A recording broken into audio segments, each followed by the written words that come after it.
Il s'agit d'un trouble de la tolérance au sucre pendant votre grossesse, qui est plus ou moins important selon les patientes. Pour faire le diagnostic du diabète gestationnel, il faut au premier trimestre faire une prise de sang à jeun, qui s'appelle la glycémie à jeun, ou un test au sucre au 6e mois qui vous sera prescrit par votre sage-femme ou votre gynécologue selon vos facteurs de risque. Le traitement du diabète gestationnel consiste essentiellement à un régime alimentaire en éliminant tous les sucres rapides et tous les sucres lents.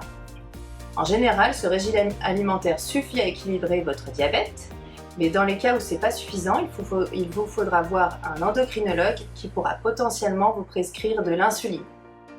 Les risques du diabète de grossesse sont pour vous, la mère, un risque plus important de développer une hypertension de grossesse, voire une prééclampsie, et également de développer plus tard un diabète de type 2. Il faudra bien vous suivre après votre grossesse et tout le long de votre vie pour dépister potentiellement ce diabète de type 2.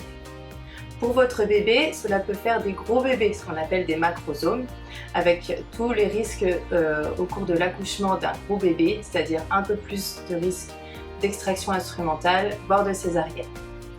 Les bébés de mères diabétiques peuvent aussi développer à la naissance ce qu'on appelle des hypoglycémies, c'est-à-dire un taux de sucre faible dans le sang. Dans tous les cas, vous pouvez discuter avec votre gynécologue de ce que c'est le diabète de grossesse.